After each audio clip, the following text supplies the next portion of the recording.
मैंने यीशु को देखा। चुप कर, तुम हमें बदनाम करोगी। दोबारा यीशु का नाम लिया तो मैं समझूंगा तू मर गई। प्रभु यीशु मसीह के नाम में आप सभी को जय मसीह की।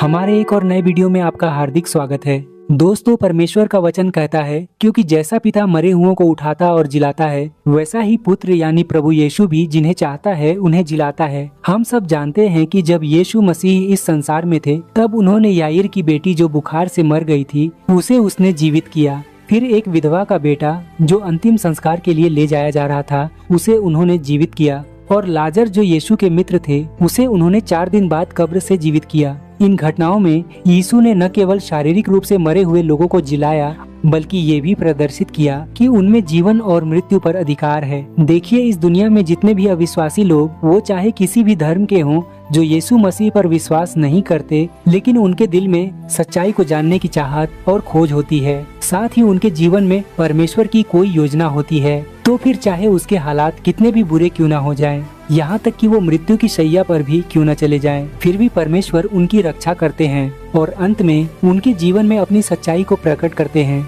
और ये दिखाते हैं कि वो उनसे कितना प्रेम करते हैं, भले ही वो यीशु से नफरत ही क्यों न करते हों। सो प्रियो, आज इस वीडियो में मैं आपके साथ एक ऐसी मुस्लिम लड़की की गवाही शेयर करने जा रहा हूँ, जो एक कार दुर्घटना में मर गई थी। डॉक्टरों ने उसे मृत घोषित कर दिया था, लेकिन 11 मिनट के बाद वो लड़की अद्भुत रूप से फिर से जीवित हो गई और अपने माता पिता को बताया कि बादलों में उसे यीशु मसीह मिले और उन्होंने उससे बात की। फिर इसके बाद उस मुस्लिम लड़की के जीवन में आगे क्या कुछ होता है, आप इस गवाही में देखेंगे। मुझे उम्मीद है कि ये गवाही आपको विश्वास में दृढ़ करेगी और परमेश्वर के और करीब लाएगी। तो देखिए अब उस मुस्लिम लड़की सुमाया अली की गवाही। मेरा नाम सुमाया अली है। मेरा जन्म मिशिगन के डियरबॉर्न में एक रूढ़िवादी मुस्लिम परिवार में हुआ था। मेरे पिता एक इमाम थे। मेरी माँ मुश्किल से अंग्रेजी बोल पाती थी, लेकिन कुरान मुहज़्ज़बानी सुना सकती थी। मुझे ये मानकर बड़ा किया गया कि इस्लाम न सिर्फ सच है, बल्कि एकमात्र सच है। मैं दिन में 5 बार नमाज पढ़ती थी, रोजा रखती थी, 11 साल की उम्र से हिजाब पहनती थी। मैंने कभी किसी बात पर सवाल नहीं उठाया। मैं अल्लाह से डरती थी और कयामत के दिन पर पूरी तरह से यकीन रखती थी। लेकिन 3 अप्रैल 2021 को जो हुआ, उसके लिए मैं किसी भी चीज से तैयार नहीं हो सकती थी। वो शनिवार का दिन था। मैं अपनी सबसे अच्छी दोस्त लैला के साथ मस्जिद में कुरान की पढ़ाई करके अभी अभी लौटी थी। हमने कॉफी पी, किसी बेवकूफी भरी बात पर हंसे और मुझे याद है कि मैंने कहा था, अल्लाह हमेशा के लिए ऐसे ही दिन होते हैं। मैं अपनी कार में बैठ गई। हल्की बारिश हो रही थी। मुझे याद है कि मैंने पॉडकास्ट चालू किया था और फिर कुछ पता नहीं। उन्होंने मुझे बाद में बताया कि एक शराबी ड्राइवर ने लाल बत्ती पार की और मुझे ड्राइवर की तरफ से टक्कर मार दी। उन्होंने कहा कि मेरी कार सोडा कैन की तरह कुचल गई थी। मुझे एम्बुलेंस में क्लिनिकली मृत घोषित कर दिया गया। 11 मिनट और 46 सेकेंड। लेकिन मुझे कुछ और याद है। मुझे याद है कि मैं अपने शरीर के ऊपर तैर रही थी। पहले तो मुझे लगा कि मैं सपना देख रही हूँ। मैंने नीचे देखा और पैरामेडिक्स को चिल्लाते, काम करते, मुझे होश में लाने की कोशिश करते देखा। मेरा शरीर चोटों से भरा हुआ था। मैंने स्ट्रेचर पर अपना ही खून देखा। मुझे कोई दर्द नहीं हुआ, बस भ्रम और डर महसूस हुआ। फिर सब कुछ अंधेरा हो गया। मेरा मतलब काले से भी ज्यादा काला, भारी, मानो उसमें कोई वजन हो। मैंने हिलने की कोशिश की, लेकिन हिल नहीं सका। मैंने अपने चारों ओर फुसफुसाहट सुनी। कुछ ऐसी भाषाओं में थी जिन्हें मैं नहीं पहचानती थी। कुछ अरबी लग रहे थे, कुरान की आयतों की गूंज जैसे, विकृत, लगभग मजाक उड़ाते हुए। मैं गिर रही थी, पर ग्रेविटी की तरह नहीं। ऐसा लग रहा था जैसे मेरी आत्मा को किसी प्राचीन क्रोधित चीज ने नीचे खींचा, झकझोरा। तभी मैंने एक आवाज सुनी, तेज नहीं, हिंसक नहीं, पर काफी दृढ़, और अचानक सब कुछ थम गया। अंधेरा कांच की तरह बिखर गया। मैं एक ऐसी जगह खड़ी थी जिसका वर्णन करने में मुझे अभी भी मुश्किल हो रही है। वो कोई कमरा नहीं था, वो कोई मैदान नहीं था, वहाँ कोई सूरज नहीं था, लेकिन सब कुछ एक शुद्ध सफेद रोशनी से जगमगा रहा था। और मेरे सामने एक आदमी खड़ा था। उसने सफेद कपड़े पहने थे। उसकी आंखों से ऐसा लग रहा था जैसे उन्होंने वो सब कुछ देख लिया हो जो मैंने कभी किया था। उसकी उपस्थिति से शक्ति तो फैल रही थी, पर शांति भी, एक अद्भुत शांति। मैं बोल नहीं पा रही थी। उसने मुझे माया कहा, सुमोया नहीं, माया। यही नाम मेरे किंडरगार्टन टीचर ने मेरे माता पिता द्वारा मुझे मेरा पूरा इस्लामी नाम रखने से पहले इस्तेमाल किया था। वो मुस्कुराया और बोला, माया, मैंने तुम्हारा बहुत इंतजार किया है। मैं घुटनों के बल गिर पड़ी। मैं हिल नहीं पा रही थी, मैं सांस नहीं ले पा रही थी। उसका प्यार मुझे जिंदा जला रहा था, मानो मेरे द्वारा बोले गए हर झूठ, मेरे द्वारा किए गए हर स्वार्थ का पर्दाफाश हो गया हो, और फिर भी मुझे दोषी नहीं ठहराया गया। फिर उसने वो शब्द कहे जिसने मेरे सारे विश्वास चकनाचूर कर दिए। मैं यीशु मसीह हूँ, परमेश्वर का पुत्र। मैं ऐसे पीछे हटी जैसे मुझे थप्पड़ मारा गया हो। मैं मन ही मन चीखी, ये हराम है, ईश्वर का कोई पुत्र नहीं है। लेकिन वो नाराज नहीं दिख रहा था, वो टूटा हुआ दिल लग रहा था। उसने कहा, तुम्हें झूठ सिखाया गया था, तुम्हें मुझसे दूर ले जाया गया था, लेकिन मैं तुम्हारे लिए आया हूँ माया। मैं तुम्हारे लिए भी मर गया था। मैंने उसके हाथों को छिदा हुआ देखा, मैंने उसकी बगल से खून टपकता देखा, और अचानक उसके पीछे मैंने एक पहाड़ी, एक लकड़ी का क्रॉस देखा। मैंने उसे वहां लटके देखा और मैंने उसे महसूस किया, दर्द, पीड़ा। लेकिन मैंने वो भी देखा जिस पर मैंने पहले कभी यकीन नहीं किया था, प्यार। फिर सच सामने आया। इसने मुझ पर आग की तरह वार किया। उसने कहा, इस्लाम मुझे नकारता है, ये सिखाता है कि मैं सिर्फ एक पैगंबर था, मैं कभी मरा नहीं, मेरे खून का कोई मतलब नहीं। लेकिन मेरे खून के बिना कोई भी पाक नहीं है। मैं मुंह के बल गिर पड़ी। मैं जिंदगी में पहले से कहीं ज्यादा जोर से रोया। मेरा हर विश्वास पल भर में चकनाचूर हो गया। मुझे हाई स्कूल में मसीहियों का मजाक उड़ाना याद आया। मुझे याद आया कि जब कोई यीशु मसीह को प्रभु कहता था तो मैं कैसे हौसती थी। मुझे याद आया कि मैं अल्लाह से प्रार्थना करती थी कि वो अविश्वासियों को श्राप दे। और फिर मैंने कुछ भयानक देखा। मेरे नीचे एक खाई खुल गई। मैंने आत्माओं को गिरते देखा, कुछ चीख रही थी, कुछ खामोश। मुझे पता था कि ये नर्क है। मुझे पता था कि मैं वहीं रहने के लायक हूँ। लेकिन यीशु मसीह मेरे पास घुटनों के बल बैठ गए। उन्होंने फुसफुसाते हुए कहा, मैंने तुम्हारी जगह ले ली है, इसीलिए तुम यहाँ हो, इसीलिए तुम्हें वापस जाना होगा। उन्हें सच बताओ। मैंने उससे बहुत मिन्नतें की कि मुझे वापस न भेजे। मैं उस जगह से जाना नहीं चाहती थी, लेकिन उसने कुछ ऐसा कहा जो मैं आज भी अपने सपनों में सुनती हूँ। वे तुमसे नफरत करेंगे, वे तुम्हें मारने की कोशिश करेंगे, लेकिन मैं तुम्हारे साथ रहूंगी, आग में भी। फिर उसने मेरे माथे को छुआ और मैं चीखते हुए जाग गई। मैं आईसीयू में था। मेरे गले में ट्यूब लगी थी। नर्सें रो रही थी। एक डॉक्टर मदद के लिए चिल्ला रहा था। मेरी छाती ऐसे जल रही थी जैसे किसी ने मुझे आग लगा दी हो। मेरी माँ कमरे के बाहर अरबी में रो रही थी। मैं मर गई थी, लेकिन मैं वापस आ गई थी। सिर्फ जिंदा नहीं, बल्कि बदल गई थी। और मुझे अंदाजा भी नहीं था कि इसकी मुझे कितनी कीमत चुकानी पड़ेगी। जब मैं आईसीयू में उठी तो मैं बेकाबू होकर रो रही थी। ये कार दुर्घटना का दर्द नहीं था। ये टूटी पसलियों, कंफ्यूशन, चोटों या यहाँ तक कि मेरी बाह में आईवी का भी दर्द नहीं था। ये उस चीज को देखने का दर्द था जिसे मैं समझा नहीं सकता था। कुछ ऐसा जिसे मुझे जिंदगी भर बताया गया था कि ऐसा कभी नहीं हो सकता। मैंने यीशु मसीह को देखा था, किसी पैगंबर के रूप में नहीं, किसी इंसान के रूप में नहीं, बल्कि ईश्वर के पुत्र के रूप में, एक प्रभु के रूप में। और मैं उनकी वजह से जिंदा थी। मैं 2 हफ्ते तक उस अस्पताल के बिस्तर पर पड़ा रहा। मैं चल नहीं पा रही थी। मैं मुश्किल से बोल पा रही थी। हर रात मैं रोती थी, इसलिए नहीं कि मैं डरती थी, बल्कि इसलिए कि मुझे उनकी याद आती थी। उनकी आवाज, उनकी आंखें, वो बेशुमार प्यार।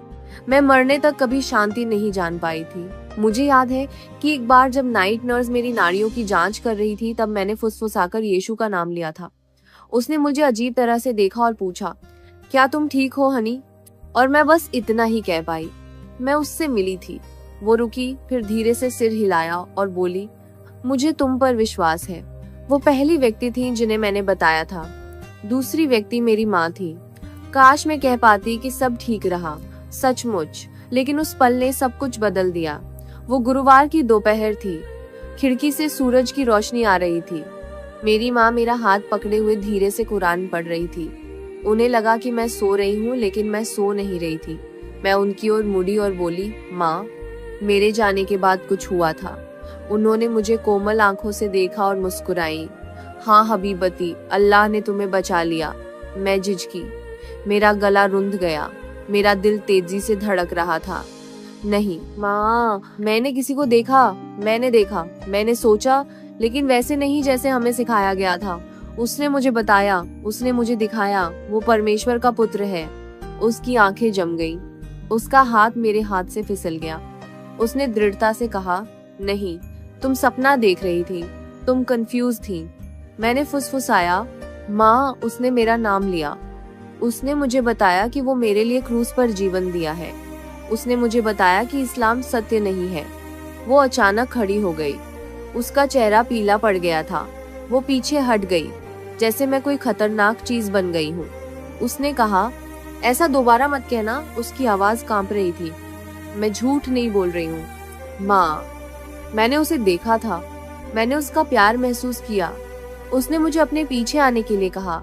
मेरी माँ ने मुझे वहीं अस्पताल के कमरे में थप्पड़ मार दिया, जोर से नहीं, गुस्से में नहीं, बल्कि हताशा में, मानो वो मुझसे शब्द उगलवाना चाह रही हो।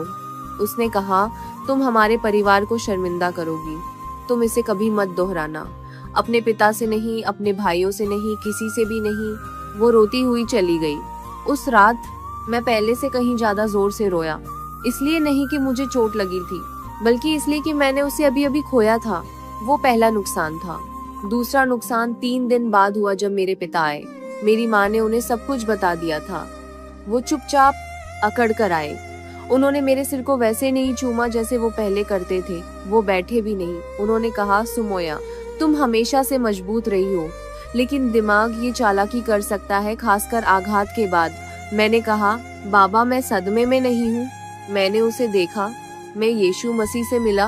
वो सिर्फ एक पैगंबर नहीं है, वो ईश्वर का पुत्र है। उसने मुझे तेजी से रोक दिया। नहीं, तुम बीमार हो, तुम्हें इसके बारे में फिर कभी नहीं बोलना चाहिए। मैंने कहा, मैं झूठ नहीं बोल सकती बाबा। उसने मुझे ऐसी नजरों से देखा जिसे मैं पहचान नहीं पाया। अगर तुम पश्चाताप नहीं करोगी तो मैं तुम्हें मरा हुआ मान लूंगा। तुम्हारा कोई परिवार नहीं होगा, कोई विरासत नहीं, कोई नाम नहीं, और बस यूं ही मैं अनाथ हो गई, अपनी मर्जी से, मौत से नहीं। अस्पताल ने मुझे 2 हफ्ते बाद छुट्टी दे दी, लेकिन मैं घर नहीं गई। मेरा कोई घर नहीं था। बेक्का नाम की एक क्रिश्चियन नर्स ने मेरे जाने से पहले मुझे अपना नंबर दिया था। मुझे लगता है उसने मुझ में कुछ देखा था। मैंने अस्पताल के बाहर एक पे फोन से उसे फोन किया। उसने मुझे उठाया और अपने घर ले गई। वो और उसके पति जेम्स पहले क्रिश्चियन थे जिनसे मैं मिला था, जो मेरी कहानी से नहीं डरते थे। जब मैं रोया तो उन्होंने मेरी बात सुनी। उन्होंने मेरे साथ प्रार्थना की, और एक शांत रविवार की रात मैंने पहली बार यीशु से जोर से प्रार्थना की कि वो मेरे दिल में आए।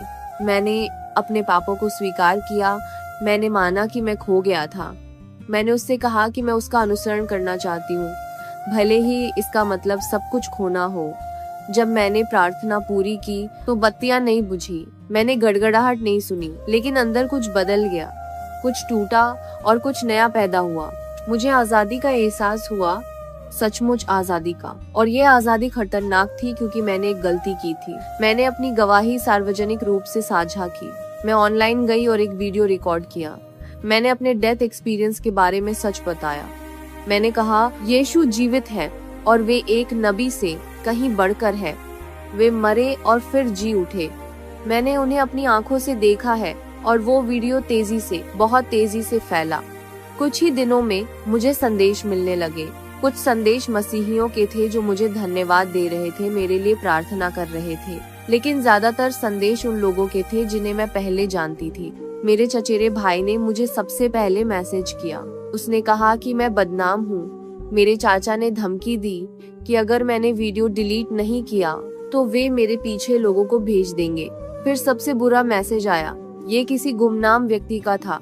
एक मैसेज जिसमें लिखा था, धर्मत्यागी मौत के लायक है, आप नियम जानते हैं। मैं 3 दिन तक सो नहीं पाई। बेक्का और जेम्स ने मुझे दूसरे शहर में एक छोटे से अपार्टमेंट में शिफ्ट करने में मदद की। मैंने चुप रहने की कोशिश की। मैंने अपना असली नाम इस्तेमाल करना बंद कर दिया। मैंने पोस्ट करना बंद कर दिया। मुझे लगा कि शायद, बस शायद, ये शांत हो जाएगा, लेकिन ऐसा नहीं हुआ। एक रात मैं घर आया और मेरे दरवाजे पर एक नोट मिला। उस पर कोई हस्ताक्षर नहीं था, बस अरबी में 4 शब्द लिखे थे, तुम जल्द ही जल जाओगी। मैंने पुलिस को फोन किया। उन्होंने कहा कि वे इसकी जांच करेंगे, लेकिन मैं बता सकता था कि वे समझ नहीं पाए। पश्चिम में धर्मत्याग को गंभीरता से नहीं लिया जाता, लेकिन मेरी दुनिया में ये मौत की सजा है। 2 हफ्ते बाद वे मुझे पकड़ने आए। मैं कोने की दुकान से वापस आ रही थी कि तभी मेरी नजर वैन पर पड़ी। वैन तेजी से रुकी, दरवाजा खुला, नकाबपोश 2 आदमी बाहर कूदे और मुझे पकड़ लिया। मैं चीख उठा। उन्होंने मुझे बुरी तरह पीटा। उनमें से एक ने कहा, तुम्हें चुप रहना चाहिए था। मुझे पीछे की तरफ बांधकर फेंक दिया गया। वे मुझे घंटों तक गाड़ी चलाते रहे। जब वे रुके तो मुझे घसीटते हुए एक पुराने गोदाम में ले गए। वहाँ एक बीम से रस्सी लटकी हुई थी। उनमें से एक ने कहा, तुम्हें अपने झूठ की सजा मिलेगी। मैंने प्रार्थना की, अरबी में नहीं, अल्लाह से नहीं, बल्कि यीशु मसीह से। मैंने कहा, अगर यही मेरा समय है तो मुझे घर ले चलो। उन्होंने रस्सी बांध दी और मुझे उठाने से ठीक पहले एक चीख सुनाई दी, फिर गोलियां चली, फिर चीख पुकार मच गई। पुलिस वैन पर नजर रख रही थी। किसी तरह किसी ने उन्हें खबर दे दी थी। मैं फिर से एक अस्पताल में होश में आई, लेकिन इस बार मैं टूटी नहीं थी। मैं जिंदा थी और मेरे अंदर शर्म नहीं थी। मैं 2 बार लगभग मर ही गई थी। एक बार दुर्घटनावश, एक बार नफरत से, लेकिन मैं किसी वजह से जिंदा थी और मुझे पता था कि अब मुझे सच बोलने से कोई नहीं रोक सकता। उन्होंने मुझे मारने की कोशिश की, लेकिन उन्हें नहीं पता था कि मैं पहले ही मर चुकी हूँ। मुझे 2 बार मरना चाहिए था, एक बार एक कार दुर्घटना में और एक बार उन लोगों के हाथों जो कभी मुझे बहन कहते थे। लेकिन मैं नहीं मरी और ये कोई संयोग नहीं है। यीशु ने मुझे सिर्फ जीवित रहने के लिए मृतकों में से वापस नहीं लाया, वो मुझे गवाही देने के लिए वापस लाया। पुलिस द्वारा मुझे उस गोदाम से छुड़ाने के बाद मुझे सुरक्षात्मक हिरासत में रखा गया। मैं अपना असली नाम इस्तेमाल नहीं कर सकती थी। मैं अपने अपार्टमेंट में वापस नहीं जा सकती थी। मैं महीनों तक सार्वजनिक रूप से अकेले चल भी नहीं सकती थी। लेकिन अब मुझे डर नहीं लग रहा था, क्योंकि सबसे बुरा पहले ही हो चुका था और मैंने अनंत काल देख लिया था। मुझे पता था कि मैं कहाँ जा रही हूँ और मुझे पता था कि मैं अभी भी उस गुप्त जगह की सुरक्षा में क्यों थी। एक छोटे से चर्च ने मुझे अपने यहाँ जगह दी। पहले तो उन्हें मेरी पूरी कहानी नहीं पता थी, बस इतना पता था कि मैं मसीहत में नई आई थी, एक एक्स मुस्लिम, एक सर्वाइवर। लेकिन पास्टर, उनका नाम नाथन था, उन्हें लगा कि इसमें और भी कुछ है। एक दिन वे मेरे साथ खाली चैपल में बैठे, न कोई संगीत, न कोई रोशनी, बस सुबह की धूप में चमकते रंगीन कांच। उन्होंने पूछा, सुमोया, जब तुम उस पार थी तो उन्होंने तुमसे क्या कहा था? मैंने आंखों में आंसू भरकर ऊपर देखा। उन्होंने मुझे बताया कि मुझे चुना गया है, मुझसे नफरत की जाएगी, इस्लाम झूठा है और मुझे वापस जाकर उन्हें बताना होगा। एक लंबा विराम आया। फिर पास्टर नाथन ने कुछ ऐसा कहा जो मैं कभी नहीं भूलूंगी, तो फिर इस दर्द को व्यर्थ मत जाने दो। ये उस चीज की शुरुआत थी जिसकी मुझे उम्मीद नहीं थी, मेरी बुलाहट। अगले कुछ महीने मेरे लिए उपचार और अग्नि का समय थे। मैंने बाइबल को किसी भूखे व्यक्ति की तरह निगल लिया। पहली बार मैंने ऐसी कहानियां पढ़ी जो मैंने अब्राहम, इसहाक, मूसा की सच्ची कहानी के केवल विकृत संस्करण ही सुने थे। दाऊद की आवाज में गाए गए भजन और फिर सुसमाचार, मत्ती, मरकुस, लूका और यूहन्ना पढ़ते हुए मैं रो पड़ी।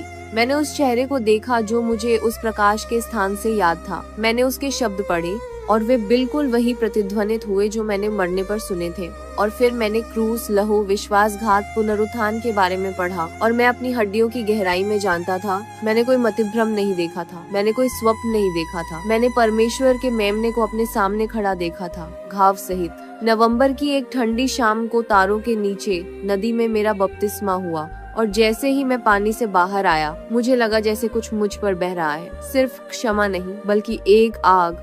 उसके कुछ समय बाद ही मुझे सपने आने लगे, स्पष्ट, तीव्र, जैसे जागते हुए दर्शन। एक में मैंने भीड़ भरे बाजार में अपना ही चेहरा अरबी भाषा में बोलते देखा। मैं शहर को नहीं पहचान पाई, लेकिन लोग सुनने के लिए रुक गए। दूसरे में मैंने यीशु मसीह को एक ऊंची दीवार पर खड़े देखा। उसके पीछे लाखों मुसलमान मक्का की ओर मुंह करके प्रार्थना में घुटने टेके हुए थे। यीशु मसीह ने दीवार को छुआ और वो कागज की तरह टूट गई। एक तेज हवा गुजरी और हजारों ने उनके सामने सिर उठाया। उनकी आंखें आंसुओं से भर आईं। मैंने सपने में उनसे पूछा, आप मुझसे क्या कहना चाहते हैं? उन्होंने कहा, उनसे कहो कि मैं कोई अजनबी नहीं हूँ, मैं उन्हें हमेशा से पुकारता रहा हूँ। मैं कांपते हुए उठी। मुझे पता था कि मुझे क्या करना है। फिर से बोलने का समय आ गया था, लेकिन इस बार डर के मारे नहीं। तो मैंने शुरुआत की, पहले तो धीरे से। गुमनाम वीडियो, उपशीर्षक वाली गवाही। मैं ऑनलाइन पूर्व मुस्लिम सहायता समूहों में शामिल हुआ। मैंने ईरान, मिस्र, तुर्की में महिलाओं से संपर्क किया।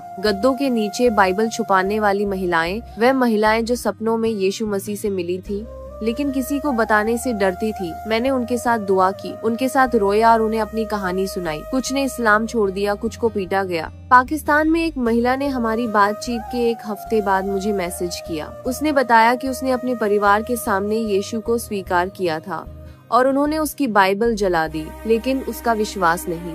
सऊदी अरब में एक और आदमी ने मुझे बताया कि उसे भी सफेद वस्त्र पहने उसी आदमी का दर्शन हुआ था। हम फोन पर साथ रोए, समुद्र के किनारे अलग हुए लेकिन मसीह में एक हो गए और फिर चमत्कार शुरू हुए। शुरुआत में छोटे छोटे। मोरक्को में एक महिला ने बताया कि उसने गुप्त रूप से यीशु से प्रार्थना की और उसका लकवाग्रस्त बेटा हिलने डुलने लगा। इंडोनेशिया में एक आदमी ने कहा कि उसने मेरा वीडियो देखा और 2 रात बाद उसके सपने में यीशु उसे नाम से पुकारते हुए दिखाई दिए। फिर मुझे एक चिट्ठी मिली, हाथ से लिखी हुई, बिना पते के। इसमें लिखा था, आपके शब्द मेरी जेल तक पहुंच गए। मैंने उस व्यक्ति को देखा जिसके बारे में आपने बात की थी। वो मेरी कोठरी में खड़ा था।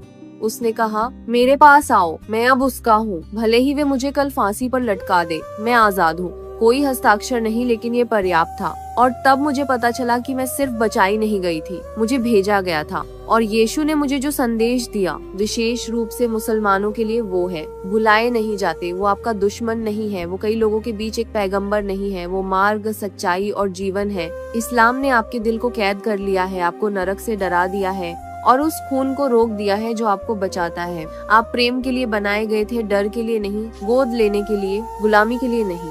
यीशु एक पश्चिमी खुदा नहीं है, वो एक गोरे आदमी का उद्धारकर्ता नहीं है, वो पूरी दुनिया के लिए मारा गया मेमना है। अरब, फारसी, अफ्रीकी, एशियाई, अमेरिकी, मुसलमान, हिंदू, नास्तिक, सभी।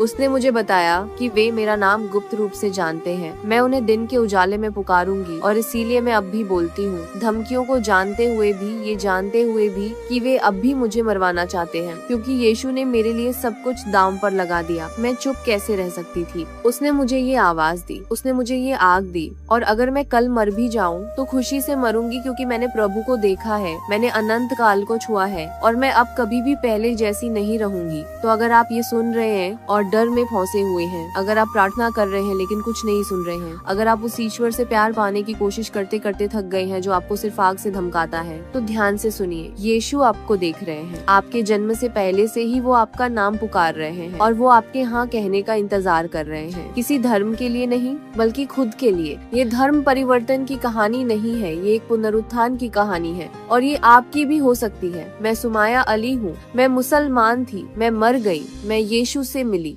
और अब मैं हमेशा के लिए जीवित हूँ।